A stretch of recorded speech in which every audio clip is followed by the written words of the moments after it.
Assalamualaikum. Wahai saudaraku, jangan lupa tinggalkan sholawat di komentar agar hidup penuh berkah dan like video ini agar channel kami terus berkembang.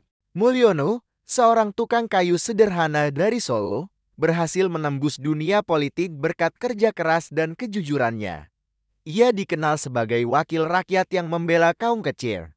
Namun segalanya berubah saat ijazah Fakultas Kehutanan UGM yang selama ini ia banggakan diduga palsu. Polisi turun tangan. Penyelidikan bergulir dan nama baiknya dipertaruhkan. Apakah Mulyono benar-benar berniat menipu? Atau justru ia adalah korban dari sistem yang tak ramah pada orang kecil? Sebelum lanjut, jangan lupa subscribe channel kami. Setelah dilantik menjadi anggota DPRD Provinsi Jawa Tengah, Mulyono tetap tinggal di rumah sederhananya di pinggiran Solo. Ia menolak fasilitas rumah dinas, memilih tetap naik sepeda motor tua ke kantor DPRD. Keputusan itu membuatnya semakin dicintai rakyat. Setiap hari, Mulyono membuka rumahnya bagi siapapun yang ingin mengadu. Warga datang dari pelosok, mengeluhkan jalan rusak, kelangkaan pupuk, hingga anak-anak mereka yang putus sekolah. Ia tak hanya mencatat, tapi juga langsung terjun, menelpon dinas terkait, turun ke lokasi, atau kadang ikut mengaduk semen dalam program perbaikan got bersama warga. Ia bukan politikus biasa. Ia adalah anomali. Sorotan nasional. Media mulai melirik.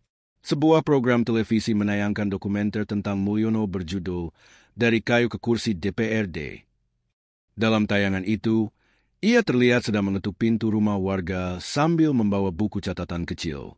Yang saya bawa ini bukan janji, tapi amanah yang harus saya selesaikan, katanya ke kamera.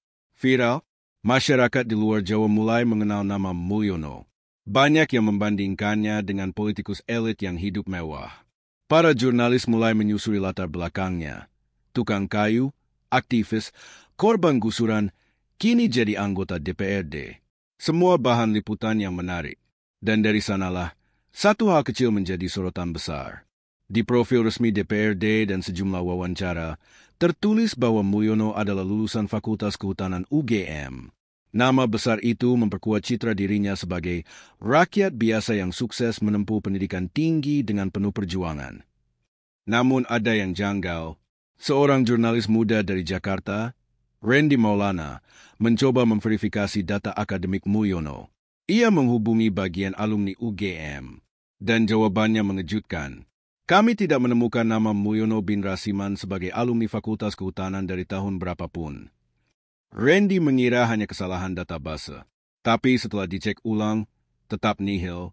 Ia lalu menelusuri dokumen kampanye lama, brosur, dan video wawancara. Di sana, Mulyono pernah berkata, "Saya memang dari UGM, Fakultas Kehutanan. Meski berat, saya selesaikan juga." Pernyataan itu membuat Randy yakin ada sesuatu yang tidak sinkron. Maka dimulailah investigasi yang mengubah segalanya. Kabar yang menyesakkan. Randy menerbitkan laporannya di media nasional. Mulyono, sang tukang kayu, dan misteri ijazah kehutanan. Artikel itu menjadi viral. Dalam hitungan jam, nama Mulyono menduduki trending topik di media sosial. Ada yang membelanya. Masa sih? Beliau jujur kok. Jangan fitnah. Tapi tak sedikit yang mengecam. Kalau benar palsu, dia penipu. Wawancara dengan Mulyono pun digelar secara terbuka. Wartawan menyerbu kantor DPRD, dan akhirnya Mulyono duduk di podium kecil dengan mikrofon di depannya, wajah tegang. "Bapak Mulyono," tanya wartawan, "apakah benar Anda lulusan Fakultas Kehutanan UGM?" Hening. Mulyono menatap jauh ke arah kamera. Saya pernah kuliah di Yogyakarta. Saya ikut kelas, belajar bersama teman-teman di Fakultas Kehutanan. Tapi saya tidak ingat kapan saya resmi terdaftar." Jawabnya pelan. Wartawan gaduh. Mulyono melanjutkan, "Yang saya tahu, saya menerima ijazah. Tapi semua pengurusan dilakukan oleh teman-teman saya waktu itu. Saya percaya saja, saya tak mengerti proses administratifnya." Sontak, publik terbagi. Sebagian menyebutnya naif, sebagian lagi yakin ia berbohong. Tekanan politik. DPRD membentuk tim etik. Partai-partai mulai mengambil jarak. Beberapa rekan kerjanya secara terbuka mendesak agar ia non-aktif sementara. Namun rakyat yang mengenalnya sejak lama tak langsung percaya tudingan. Banyak warga Solo tetap datang ke rumahnya, menyemangati, dan menangis bersama. "Pak, kami tidak peduli ijazah. Kami peduli kerja panjenengan," kata seorang ibu yang datang dari Klaten. Mulyono menangis, tapi ia tahu badai baru saja dimulai. 1 minggu kemudian, penyelidikan resmi dimulai. Polda DIY menerima laporan dugaan penggunaan ijazah palsu untuk keperluan pencalonan publik. Dan untuk pertama kalinya, Mulyono dipanggil ke kantor polisi. Langkah berat ke ruang penyidikan. Hari itu, suasana kantor Polda dipenuhi kamera. Mulyono hadir tanpa pengacara pribadi, hanya ditemani satu staf lamanya, Anton. Wajahnya terlihat lebih tua dari usianya. Ia duduk selama 6 jam diperiksa. Polisi mengonfirmasi bahwa ijazah yang ia lampirkan saat pendaftaran caleg tidak terdata dalam sistem resmi UGM. Ada nomor ijazah yang mencurigakan dan tanda tangan dekan yang tidak sesuai periode. "Pak Mulyono, apakah Anda membuat ijazah itu sendiri?" tanya penyidik. "Tidak, Pak. Saya tidak membuat apa-apa. Itu diberikan kepada saya saat kampanye oleh teman yang katanya bantuin administrasi. Saya pikir itu benar." "Siapa temannya?" Saya tak ingat. Sudah lama." Catatan penyidikan mulai mencatat celah. Apakah Mulyono benar-benar tidak tahu atau sedang berusaha menghindar? Ujian yang menggoyahkan. Mulyono kini berada di titik terendah. Reputasinya tercoreng dan lawan politik mulai menyerang. Video lama tentang dirinya mulai dicuplik-cuplik untuk mendiskreditkan. Ia disebut pembohong, penipu, bahkan perampok harapan rakyat kecil. Namun rakyat Solo belum sepenuhnya berbalik. Sebuah aksi dukungan digelar di depan rumahnya. Puluhan warga berkumpul, membawa poster bertuliskan, "Mulyono tidak sendiri. Keadilan bukan soal ijazah, tapi pengabdian. Kami percaya padamu, Pak." Tapi tekanan kian berat. DPRD mulai memproses rekomendasi pemberhentian sementara. KPU membuka kemungkinan diskualifikasi. Di tengah semua itu, Mulyono tetap satu hal, diam dan bekerja. Ia tetap menerima warga, tetap turun ke jalan, tetap memantau proyek rakyat. Baginya, selama belum terbukti bersalah, amanah belum gugur. Namun di hatinya, ada kekhawatiran yang tak bisa ditepis. Jika benar saya ditipu soal ijazah, maka saya pun korban. Tapi jika saya sadar dan diam, berarti saya telah mengkhianati rakyat. Pertanyaan itu terus mengganggu malam-malamnya. Malam di rumah Mulyono kini tak lagi sunyi. Wartawan berjaga di depan gang, warga lalu lalang mengantar makanan, dan sesekali suara tangisan terdengar dari ruang dalam. Di balik dinding kayu rumah itu, Mulyono duduk sendirian, menatap selembar kertas yang selama ini ia yakini sebagai bukti perjuangannya, ijazah Fakultas Kehutanan UGM. Ia memandangi tanda tangan dekan, logo universitas yang tercetak samar, dan cap basah yang mulai pudar. Dulu, ketika pertama kali menerima dokumen itu dari seorang kenalan bernama Mas Hadi, ia tak banyak tanya. "Sudah saya urus semua, Mas Yon. Tinggal cetak. Kamu layak kok," kata Mas Hadi waktu itu, sembari menyerahkan mekrem berisi berkas. Mulyono hanya sempat bertanya, "Ini resmi?" Hadi menjawab dengan tawa, "Asli rasa palsu atau palsu rasa asli. Yang penting niatmu lurus." Mulyono tertawa kecil saat itu, lalu menyimpan ijazah itu sebagai syarat administratif pencalonannya ke DPRD. Ia tak pernah berpikir akan jadi masalah.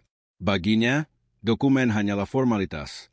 Yang penting adalah kerja nyata. Tapi kini, formalitas itu bisa menghancurkan seluruh hidupnya. Tim investigasi internal. Pihak Universitas Gajah Mada membentuk tim klarifikasi internal. Dalam konferensi pers terbuka, Rektor UGM mengatakan, "Kami tidak pernah mengeluarkan ijazah atas nama Mulyono bin Rasiman. Nomor seri yang tercantum adalah fiktif. Ini adalah bentuk pemalsuan dokumen negara." Pernyataan itu memukul Mulyono lebih keras dari palu godam. Ia tak menyangka, dokumen yang dipercayainya selama bertahun-tahun ternyata tak lebih dari kertas kosong. Dalam hatinya, ia bergolak, apakah aku penipu? Ataukah aku hanya orang bodoh yang dibodohi? Anton, staf kepercayaannya, mencoba menghibur. "Pak, Mungkin kita bisa cari si Hadi itu lagi. Cari tahu siapa yang membuat ini. Mulyono mengangguk pelan. Tapi ia tahu, Mas Hadi sudah lama hilang kontak. Nomornya mati, alamat rumahnya di Yogyakarta pun sudah kosong sejak 3 tahun lalu. Kenyataan makin semrawut. Pendapat publik terbelah. Media sosial penuh dengan perdebatan. Banyak yang tetap mendukung, tapi tak sedikit pula yang mencemooh. Komentar-komentar itu bermunculan. Kebaikan bukan alasan buat memalsukan dokumen. Kalau benar tak sengaja, kenapa nggak klarifikasi dari awal? Dia kerja bagus, tapi hukum tetap harus jalan. Yang korupsi triliunan kok bebas, ini baru tukang kayu yang kerja nyata. Di televisi, talk show politik memperdebatkan kasus Mulyono malam-malam. Analis hukum menyebutnya sebagai kasus pemalsuan administratif dengan implikasi pidana. Namun ada juga pakar politik yang mengatakan, rakyat tidak selalu peduli gelar. Mereka peduli siapa yang hadir saat mereka butuh. Namun hukum tetap berjalan. Polda DIY meningkatkan status Mulyono dari saksi menjadi tersangka. Ditetapkan sebagai tersangka. Pengumuman resmi itu disampaikan pada Senin pagi. Suasana kantor Polda DIY hening saat Komisaris Besar Polisi Suparno menyatakan, berdasarkan bukti-bukti dan hasil penyidikan, kami menetapkan Saudara Mulyono sebagai tersangka atas dugaan penggunaan ijazah palsu untuk keperluan pemilihan umum. Wartawan bersorak, mikrofon diangkat tinggi. Beberapa pendukung Mulyono yang hadir langsung menangis. Kabar itu menyambar bak petir di siang bolong. Tak lama, DPRD mengadakan sidang luar biasa untuk memberhentikan sementara Mulyono dari jabatannya hingga proses hukum selesai. Anton membacakan surat keputusan itu di rumah Mulyono malam harinya. Mulyono mendengarkan dalam diam. Wajahnya pucat, namun matanya tetap menyala. Pak, kita bisa banding. Kita cari bukti bahwa panjenengan ini bukan pelaku. Kita bisa bilang korban. Masih ada harapan. Tapi Mulyono hanya menjawab pelan. Kalau aku diam dari dulu, mungkin semua ini tak jadi masalah. Tapi aku percaya kebenaran lebih penting dari aman. Kalau ini salahku, aku akan hadapi. Dukungan dari warga. Malam itu, ratusan warga datang ke rumah Mulyono. Mereka datang dengan lilin dan doa. Di depan rumah kayunya, mereka menyanyikan lagu Padamu Negeri sambil meneteskan air mata. Seorang nenek berkata pada media, Pak Mulyono itu satu-satunya yang bantu saya saat rumah saya hampir ambruk. Saya tak peduli ijazah. Saya peduli orangnya. Anak-anak kecil menuliskan surat untuk Mulyono. Pak Mulyono jangan sedih. Nanti kalau saya besar, saya bantu Pak Mulyono balik kerja. Dukungan itu seperti pelipur lara, tapi tidak bisa menghapus status hukum yang telah ditetapkan. Bersiap menghadapi sidang. Mulyono kini harus menyiapkan pembelaan hukum. Beberapa pengacara pro bono datang menawarkan bantuan. Mereka menyusun argumentasi bahwa Mulyono bukan pemalsu, melainkan korban penipuan administratif. Salah satu pengacara, Ibu Meida Lestari, menyampaikan kepada pers, Pak Mulyono memang menggunakan ijazah yang tidak sah, tapi ia tidak membuat, mencetak, atau menyuruh orang membuatnya. Kami akan buktikan ia adalah korban dalam kasus ini. Namun tantangan tetap berat, bukti digital hilang, saksi kunci tak bisa ditemukan, dan tekanan publik makin memuncak. Di tengah kekacauan, Anton menyerahkan satu kotak kecil berisi kenangan masa lalu. Foto Mulyono saat jadi tukang kayu, potongan koran saat ia membela warga, dan secarik surat dari almarhum ayahnya. Surat itu berbunyi, Yon, jika suatu hari kamu jatuh karena jalan yang kau pilih, jangan sesali langkahmu. Selama kamu jujur pada dirimu sendiri, maka Tuhan tak akan membiarkanmu jatuh terlalu lama. Mulyono menggenggam surat itu. Matanya basah, tapi tubuhnya tegak, menuju ruang sidang. Tanggal 4 Juli 2025, Mulyono dijadwalkan menghadiri sidang perdananya di Pengadilan Negeri Sleman. Kasus ini jadi perhatian nasional. Ribuan orang bersiap hadir. Ada yang pro, ada yang kontra. Dan di sanalah, untuk pertama kalinya, Mulyono akan bicara di bawah sumpah hukum, bukan sebagai pembela rakyat, tapi sebagai terdakwa. Hari itu, udara pagi di Yogyakarta terasa lebih berat dari biasanya. Gedung Pengadilan Negeri Sleman dikerumuni wartawan, aktivis, dan warga yang penasaran. Di antara hiruk-pikuk itu, sebuah mobil hitam berhenti. Pintu terbuka, dan keluar sosok pria berkemeja putih sederhana, Mulyono. Langkahnya tenang, tapi dari sorot matanya, tampak beban berat yang ia pikul. Ia melangkah menuju ruang sidang dengan dikawal 2 polisi. Warga menyambutnya dengan teriakan. Kami percaya, Pak Yon. Bukan penipu, tapi korban. Namun tak sedikit pula yang mencibir. Berani nyeleg, harus berani tanggung jawab. Sidang digelar pukul 9. Di ruang sidang, suasana menegangkan. Hakim ketua, jaksa penuntut umum, dan tim penasihat hukum telah siap. Jaksa membuka sidang dengan membacakan dakwaan. Terdakwa Mulyono bin Rasiman didakwa dengan sengaja menggunakan ijazah palsu sebagai dokumen resmi untuk mendaftar sebagai calon anggota legislatif. Berdasarkan pasal 263 KUHP, ancaman pidana hingga 6 tahun penjara. Mulyono mendengarkan dengan tenang. Ketika hakim memintanya berdiri dan memberikan kesempatan untuk menanggapi, ia menarik napas dalam. Dan untuk pertama kalinya, Mulyono berbicara di bawah sumpah. Pengakuan di ruang sidang. Saya, Mulyono bin Rasiman, berdiri di sini bukan untuk membela diri demi lepas dari hukuman. Tapi saya ingin menyampaikan kebenaran yang saya tahu dari sisi saya yang sederhana. Seluruh ruangan hening. Saya lahir dan besar di gang sempit di Solo. Saya tak pernah lulus SMA, tapi saya punya mimpi. Saat warga meminta saya mencalonkan diri ke DPRD, saya merasa kecil. Lalu, seseorang yang saya percaya bilang, ijazah bisa diurus, yang penting niatmu baik.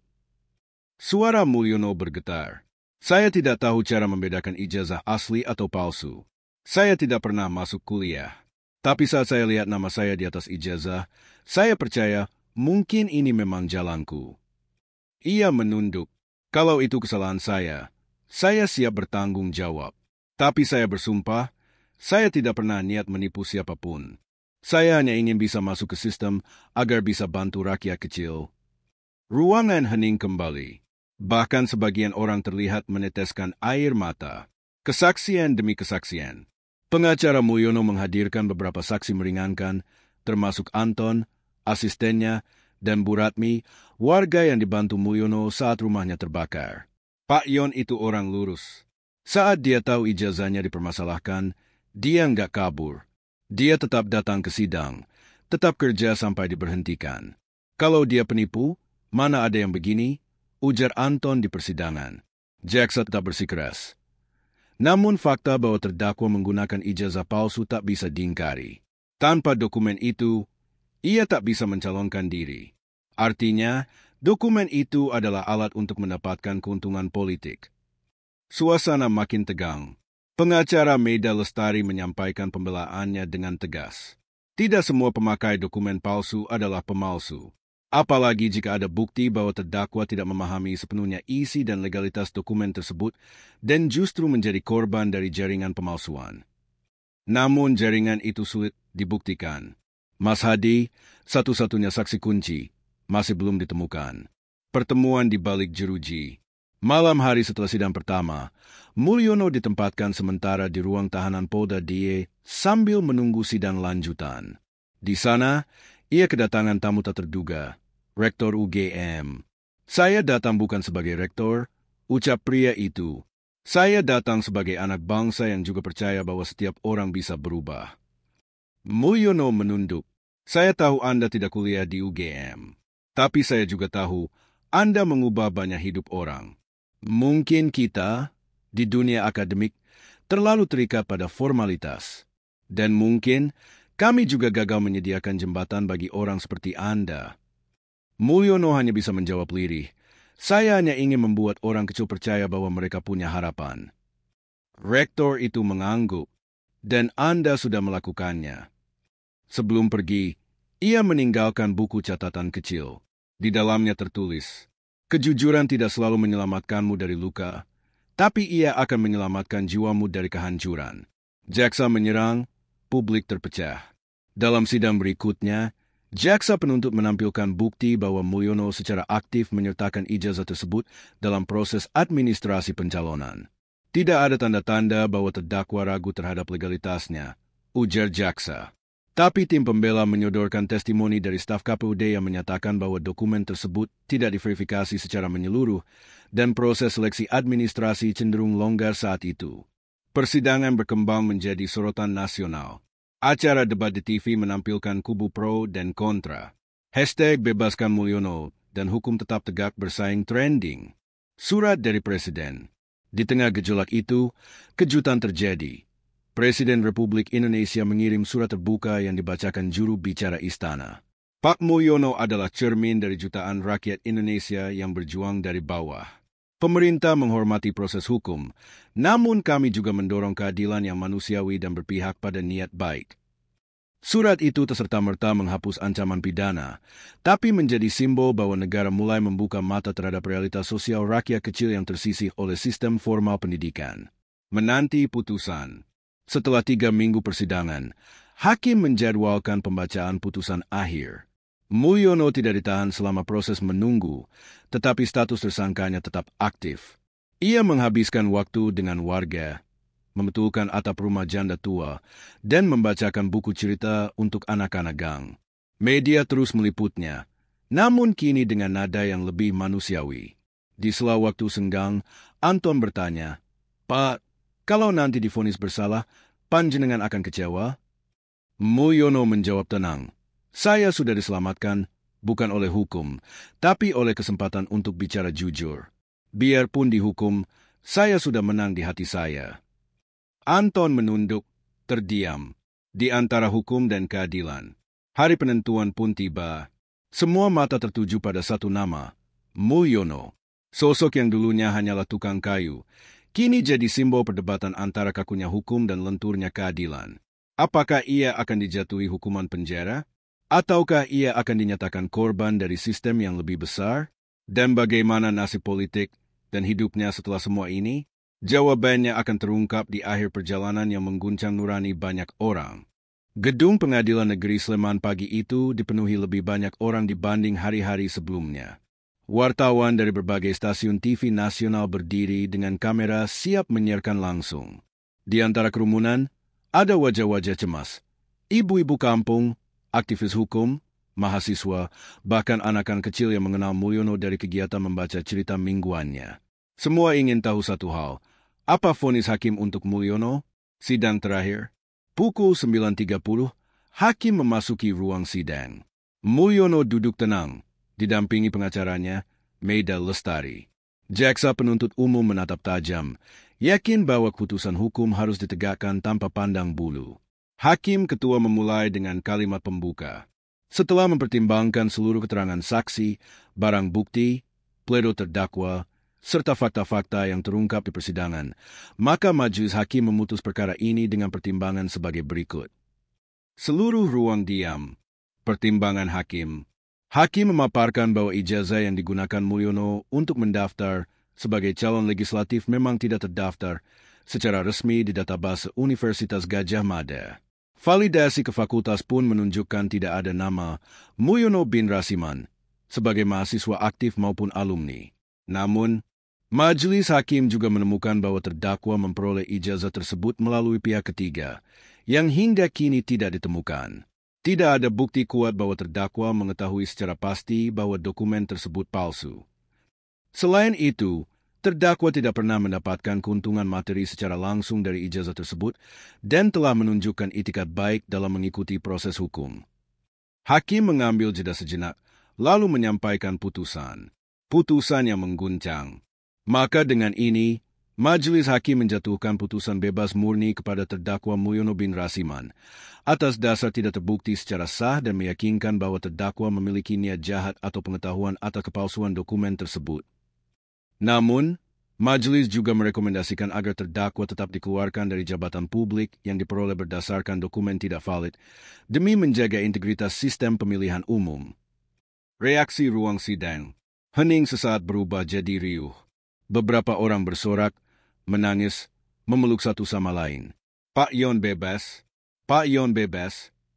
Sementara itu, jaksa tampak kecewa dan langsung menyatakan niat banding. Mulyono sendiri hanya mengangguk pelan. Air mata mengalir di pipinya, bukan karena euforia, tapi karena kelegaan. Ia berbisik ke pengacaranya, "Terima kasih sudah percaya saya." Kehilangan jabatan, tapi menang martabat. Setelah putusan, Komisi Pemilihan Umum segera mencabut status keanggotaan Mulyono di DPRD. Ia menerima itu dengan lapang dada. "Saya tak bisa mewakili rakyat dari gedung dewan, tapi saya bisa tetap melayani mereka dari jalanan," katanya kepada wartawan. Dalam konferensi pers, ia menyatakan, "Saya tidak ingin kemenangan ini dianggap sebagai pembenaran bagi siapapun yang mencoba memalsukan ijazah. Saya tidak bangga dengan apa yang terjadi, tapi saya ingin ini menjadi pelajaran. Kejujuran, meski lambat, akan menemukan jalannya." Dukungan tak pernah padam. Pasca putusan, masyarakat Solo menggelar acara syukuran kecil-kecilan. Di tengah acara itu, seorang ibu mendekat sambil membawa anaknya. "Pak Yon, anak saya mau jadi seperti Bapak. Bukan politikus, tapi orang jujur." Ucapan itu membuat Mulyono tertunduk haru. Ia kembali bekerja sebagai tukang kayu. Tapi tiap hari, rumahnya didatangi orang-orang yang minta pendapat soal masalah kampung, bantuan hukum, dan keluhan hidup. Ia tak menolak siapapun. Undangan dari istana. Beberapa bulan setelah itu, Mulyono menerima surat undangan resmi dari Istana Negara. Presiden ingin bertemu langsung. Dalam pertemuan tertutup, Presiden menyampaikan, "Saya tidak bisa memberi jabatan politik, tapi saya bisa memberikan wadah. Kami ingin Anda membantu menyusun kebijakan inklusi pendidikan non-formal untuk rakyat kecil." Mulyono tertegun. "Saya hanya tukang kayu, Pak." Presiden tersenyum. "Justru karena itu, Anda tahu di mana luka rakyat berada." Program Sekolah Terbuka Mulyono. Dari ide itu lahirlah program pendidikan informal. Sekolah Terbuka Mulyono, tempat siapa saja, tukang becak, pemulung, buruh pasar, bisa belajar membaca, menulis, hingga berdiskusi soal hukum dan politik. Dengan bantuan berbagai LSM dan toko pendidikan, program itu berkembang cepat di Solo, Yogyakarta, hingga Banyumas. "Kalau dulu saya tertipu ijazah, sekarang saya ingin bantu orang-orang dapat pengetahuan yang benar, tanpa ditipu siapapun," kata Mulyono dalam sebuah wawancara. Penutup, legenda tukang kayu. Tahun berganti. Kasus hukum itu menjadi bahan kajian di berbagai fakultas hukum dan ilmu politik. Banyak yang menyebutnya sebagai contoh keadilan sosial dalam praktik, dan bahkan dijadikan studi kasus etika dalam birokrasi. Tapi bagi Mulyono, yang terpenting bukan gelar atau pujian. Ia tetap bangun pagi, menyapu bengkel kayunya, dan menyambut anak-anak muda yang datang belajar. Di dinding bengkel itu, tergantung potongan papan dengan tulisan tangannya sendiri. "Ilmu tanpa kejujuran adalah kehampaan. Jabatan tanpa niat baik adalah bencana." Epilog, Mulyono tak pernah kembali ke panggung politik, tapi ia tak pernah absen dari hati rakyat. Di pasar, ia dikenal sebagai Pak Yon si tukang kayu. Di sekolah-sekolah, kisahnya diceritakan sebagai pelajaran moral. Di ruang-ruang kampus, namanya disebut sebagai bukti bahwa ketulusan bisa mengguncang sistem. Dan di setiap gang kecil yang dulu mengantarnya berjalan kaki membawa palu dan paku, anak-anak berlarian sambil teriak, "Pak Yon, Pak Yon, cerita dong. Cerita tentang waktu Bapak lawan hakim." Mulyono tersenyum, duduk di bawah pohon jambu, dan mulai bercerita.